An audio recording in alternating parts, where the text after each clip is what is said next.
Hey everyone, so the subject for today's video is 3 network in the UK and basically just highlighting how atrocious their speeds have been probably since middle of last year going onwards. It's currently 5:30 in the morning and I'm parked just outside of work. I'm outside sat in my car and there's a phone mast not more than 200 yards away from me. So what I'll do is I'll just run another speed test, and this is outside. And as you can see, hitting around 13, 14, and upload will probably be around 2 or 3 megabits per second.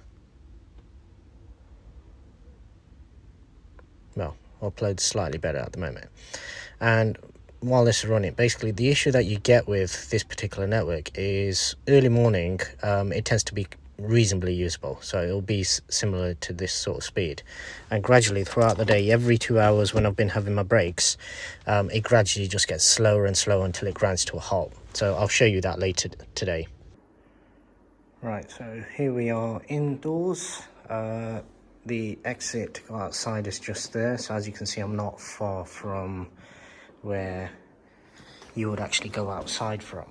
And let's run another test. Right, so this is the second test. So this is similar sort of time, 5:45, and this is indoors. So as you can see in this location, it's actually slightly faster, getting almost 20, well, ticking over to just 21 now.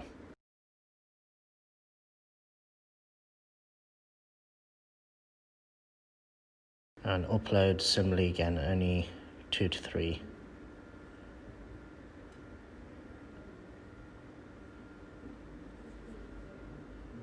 What I'll do is I'll run this on my next 2 breaks, and then I'll also, if I do happen to go out to one of the locations where it's really bad, I'll make another video there as well. Right, so here we are at Cavendish in Derby. A load of shops just around here. I'm actually parked in the car park of one of the shops. There is an actual phone mast just a couple of 100 yards just down there. So in theory we should have some really good reception here, outdoors, windows open, no real obstruction. So let's have a look at how it is. Right, so as we're coming into speed test app, let's hit go.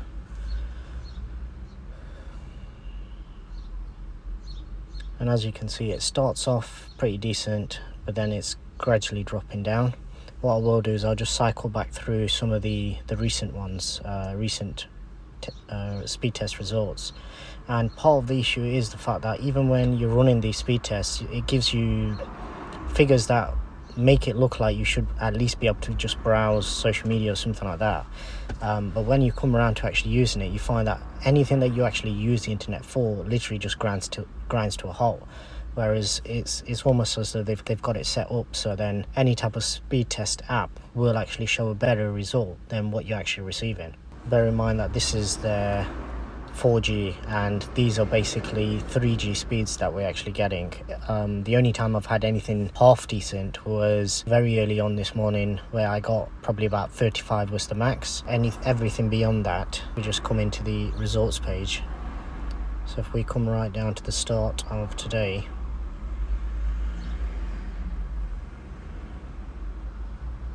so these were the first few results that we had. I'll just take it right down to the bottom. So as you can see, 11, 13, 21, and then we had a 35. That was, as you can see, just before 6 o'clock in the morning, and then throughout the day gradually got slower and slower. 10 o'clock is basically the normal break time. That's where it literally just grinds to a halt, and then as you can see, maximum I was getting was 15 beyond that, and then everything beyond that similarly again is very disappointing for what is supposed to be 4G speeds. Okay, so now I'm back at home, so what I'll do is I'll just, in fact it's still on Wi-Fi at the moment, so let me just turn off my Wi-Fi, and what I'll do is just run a test at home. Now, as you can see, the speeds I'm getting at home are pretty decent, probably only half as good as what you would get on, say for example, EE or even probably Virgin Media, but at home is the one place where I don't need it, because My home broadband is basically flawless. It never goes down. I never have any issues with it like that. So if I just come on to the results, as you can see, these last two I've actually run since I've been at home. So between, say, 25 and 50, anywhere between that is what I'm getting at home, where I have Wi-Fi access all the time, so don't actually need it. As you can see, if I go down the list from when I was actually at work, the problem this gives you is I know when the internet is actually dropping out, because the phone will start heating up in my pocket just from the fact that it's trying to search for signal so hard. A lot of the times I won't even be using it, and I can feel that it's hot to touch. As you can see, these kind of results, pretty much anything sub 15, well, sub 10 definitely, is basically 3G speeds as opposed to 4G. Now, if you come down further, as you can see, if we come back to 24th of May, these would have all been done at work as well. So as you can see, 2 megabytes, 2 megabytes, 6 megabytes. But even this, I'm not sure if it shows it. Yeah, as you can see, it starts off low and it's literally just, so that's basically the starting point. And yeah, so that's the peak. That's where it's peaking. And for the most part during the middle, as you can see, it dips right down. Similarly with the upload, it's literally just the fact that it had this peak just there. That's what actually gives it even one megabits per second upload. If we keep going back further, so as you can see just there, not even 1 meg, keep coming down. And as you can see, most of the early morning ones, anything before say 9-10 o'clock, tends to be usable. And then as soon as you go past that point, you will get the odd result like that where it's still showing a decent speed, but it's very rare. This is actually since it's improved. This is since apparently they've done some works and they've actually improved it. Before Christmas, it was actually, well, towards the start of the year and before Christmas, it was actually a lot worse. As you can see there, similar time to what I started today, but I was getting 50 odd meg. 7 o'clock, it drops down to 30 meg. This was obviously the strange one where it still had a decent one at that time for 7, but 7 onwards, as you can see, it's roughly about the same. If we keep coming back, as you can see, 4 megabytes, 3 megabytes. And if I go back even further, at this point, basically I was literally getting refunds from 3 every month because it was so bad. As you can see from all of these, 3, 2, 1, 2, and similarly again, the 2 is only 2 because of that spike right at the start. Otherwise, as you can see, it literally just drops off. I mean, look at this. Imagine that's your break time. You go for your break and you literally can't even use the phone. I've actually had it when I've been out and about and basically phone calls don't even come through properly because most people are gonna do voice calls, VoIP calls, and because of that, unless they switch that off in their settings, by default, it's going to try and dial the call using data. Even if it's not a FaceTime call or anything like that, it will still actually use data as opposed to just using your basic 3G or 2G signal, as you can see. And this is the frustrating thing, the fact that you can see that obviously the potential is there, and you'll get these 1 or 2 results here and there where this is probably what 4G and LTE speeds are meant to be. Now compare 97 with 4 and 3. I mean, it's completely unusable. I was actually looking at my my usage, and for the last couple of months, I've not really gone above 10 gig, and the only reason for that is because for the most part it is so slow that whilst I'm out and about, I literally will not bother to use it. And then as soon as I get home, obviously I have Wi-Fi, so I'm no longer needing to use it. So this is one of the cons of having unlimited data with 3, whereby it's not actually any use to you if it's this slow. I mean, look at this. I mean, I don't even know. Obviously, it started off at some point, but then it's literally just died out on me. 1 megabyte, 1 megabyte, 2 megabytes. And this is still start of the year. It was even worse towards the end of last year where it was literally all over the place. This is pretty much what I was getting 0.9, 0.5, 1.4, 1.2, 0.5. I mean, that would have been something that was really impressive back then. 37. You've got a 64 there. And I think one thing that I forgot to mention earlier on is that this isn't just my subjective opinion and my personal experiences with 3. This is something that basically is quite well known amongst quite a few people. There are forum chat groups set up, and basically everybody at my workplace who's on 3 pretty much experiences this same problem. Many people have cancelled their contracts because of it, and basically just switched to a different provider. Now, I did actually run a test. Obviously, in the past, I have actually had Android phones, and what I've experienced with those particular devices is generally in my location anyway, what I used to find was the Android phones generally would get slightly better speeds in terms of 4G and LTE. And basically what we did is we had 2 iPhone 11 Pro Maxes, so mine and one of my work colleagues, and then somebody else had a Android. I think it was a Huawei. It may have been the Mate 30 Pro or one of those, and then there was also a Samsung S10 Plus. And what we did was, and the only one out of those that wasn't on 3 was the Samsung. So what we did was we ran a test. Sorry, no, not the Samsung. It was actually the other iPhone. So we had one iPhone on 3 network and one was on EE, and then the other 2 phones were both on 3. So we had obviously 2 different Android phones on 3 network, as well as an iPhone, and then we had one single iPhone on EE network.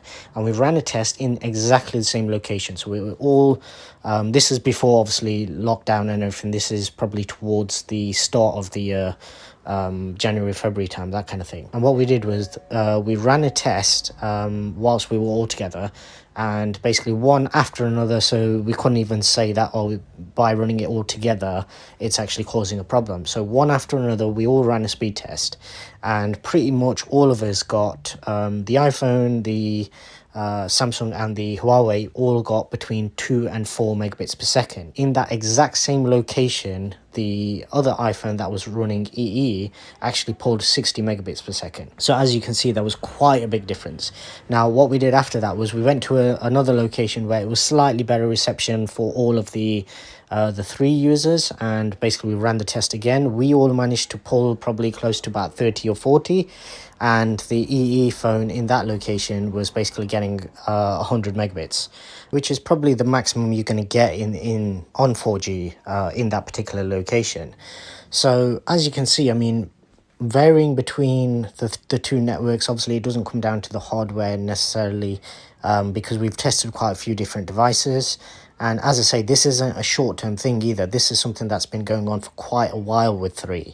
And their response has pretty much been a case of they will literally just leave you to it. If you ring up and make a complaint, what they will do is they'll offer you a smaller reduction. So they'll say maybe £5 off, maybe £10 off, or what they'll do is they'll reduce your actual bill by half. So they'll credit you half of whatever you're paying. Now, for these unlimited plans, I've been with 3 for quite a few years with both of my contracts, my contract as well as my wife's.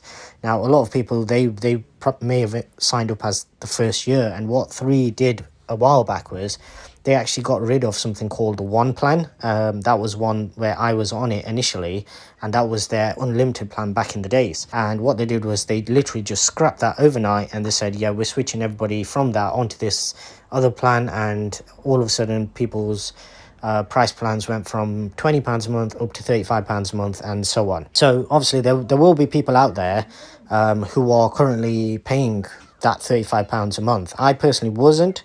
However, even still, obviously, if you've got 2 contracts and you're paying for both of them, for the purposes of, for me personally, it was mainly data that I would have actually consumed. For my wife, it was more so the phone calls and everything, but she obviously still needed data when she was out and about.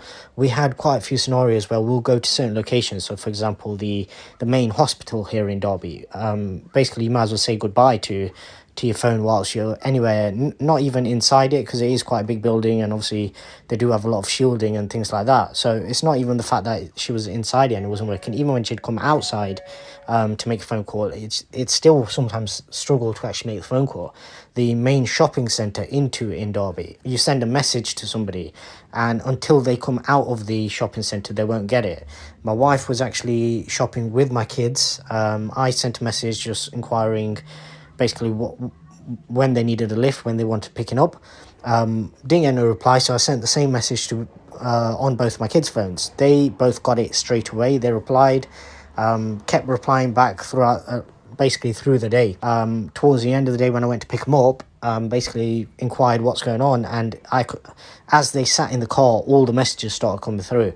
So it is ridiculous at times how bad it can get. And the problem comes when it's not always that bad. So you will have these odd days in there, as you'll see from these kind of results, where you have these odd days where it seems to just recover, and you think, okay, they've fixed whatever the issue was, and we're now over that bump, and we can get back to just using it as you normally would. Because the thing is, for the most part, if I'm out and about, it's literally just going to be maybe browsing social media, maybe some YouTube, something like that. So it's not anything really heavy. It's not anything that has to necessarily be done, apart from like banking, sending payments, things like that. They're all things that obviously you need the access for those kind of things. But when your speeds drop down so far that it literally stops you from even doing basic things, so even checking your bank account. So say for example you go out, you want to just send some money to somebody, and basically the app won't even load up. I had it today where when I was at work, after obviously that 10 a.m. when it started getting really bad, I couldn't even get Cydia to load up on my phone. So that just goes to show how bad it was. And obviously I ran a speed test at the similar time, and the problem is the speed tests always seem to give you a better result than what you're actually experiencing. So you'll run the speed test and it'll say maybe between 5 and 10, and then you'll go back and you'll try and watch a YouTube video or something, and it won't even play back on 480p, and you're just left wondering, like, how is this even possible? How can it not play back a 480p video whilst it's telling you that it's giving you speeds of up to 10, which by the way is not anything to be proud of. 10 megabits per second on a 4G LTE plan is basically it's bottoming out. 10 megabits per second should be 3G speeds. And there was actually a period last year where, I don't know if I can find it on here, but I ended up having to actually switch. Let me see if I actually still have those results, but I ended up having to actually switch from LTE. I'm not sure if it'll actually show the distinction on this left-hand column. There we go. So start of the year, my LTE speed, as you can see there, 1.74 megabytes. I then switched to 3G and I was getting 3.5. But the problem is, obviously, when you switch over, it's not like it's not a consistent speed that you can actually use. So as you can see, once again, it's a spike that causes the 5, and then it's pretty much a bit lower than that. The LTE one, similarly, again, it's initial spike, and then it basically just bottoms out. This is how bad things got, where almost every day I was doing one test, and pretty much every single day that I was checking it, the 3G speeds were actually coming back better than what the 4G speeds were giving. And then you'd have this odd one like this one here, where it just looks like it's recovering. And what 3 kept doing at this period was they kept giving me the discounted monthly bills and or credits to the account, because what they do is they still charge the same amount, but they just credit your account. And they kept making promises that it's going to be fixed, so obviously you just stick with it. And at that time, my contract was coming to an end anyway, so as you can see back here again, so on LTE you've got one that's 27, and then as you go past probably about 11 o'clock in this scenario, it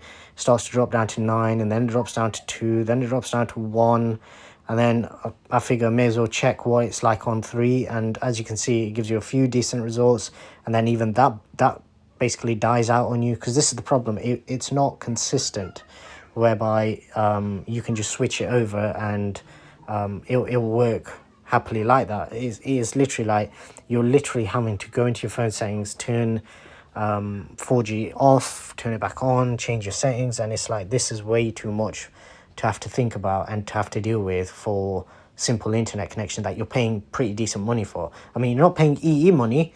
Obviously E3 is one of the cheapest when it comes to these kind of plans.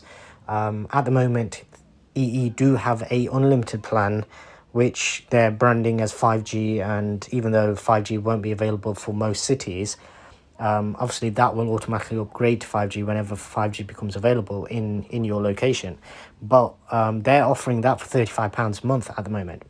And this current plan that I'm with on 3 is currently £20. So obviously there's a significant difference. However, what you have to kind of weigh up is, with 3's unlimited plan, you know you're not going to get it for most of the time that you've actually you need it. You're not going to be able to use that data unless you're in certain locations. And I actually had it in the past where I used to have to park on a certain side of the road in order to get a better signal. That's how bad things were. And with EE, you can pretty much guarantee that no matter where you go, you're going to have brilliant coverage. But obviously you're going to blast through that data, because theirs actually is proper LTE or 4G as we call it here. But anyway, this was another not so short video, just a rant basically, and obviously a warning for those out there as well, and also a question. So I'll leave it on the question, and that is for all of you guys out there, depending on which locations you're in, just post in the comments below what your experiences are with your provider. So if you're with 3 initially, obviously let me know just the town. I don't need exact locations or anything. So just the town, and tell me whether it's good, it's bad, or how it is. And anybody who's not on 3, obviously just similarly again, just post who you're with and what your experience is like. If you feel comfortable doing it, just post the price of your plan as well, and just basic details, just so then we can get an idea of various locations and how the various plans perform. And then obviously for you guys, because a lot of my subscribers are abroad, so for all you guys, just let me know how it is in your countries, in your particular towns, what kind of plans you guys have. I know the plans work very differently over in the States in terms of bundles and things like that. We've kind of gone away from that sort of stuff in recent times. It used to be pretty much you buy all the bundles, and you have a basic plan, and then you just buy minutes or data like that. But to be honest, I mean, you end up paying about the same anyway, so you may as well just pay the extra and just get the unlimited plan in the first place. But I do know that a lot of countries, they try to get rid of unlimited data, probably as a preempt to seeing that obviously 4G, and then eventually when 5G comes in, it's going to be a lot of data that's going to obviously be getting transferred, and a lot of bandwidth that's basically used. So because of that, I know a lot of places did pretty much get rid of unlimited data plans. But as I say, I'll call it an end here. As always, if you haven't already done so, please do subscribe to the channel. If you have enjoyed the video, obviously give us a thumbs up, and if you could also share on your social media platforms as well, just spread the word, help the channel grow as well. And other than that, just thank you very much for watching.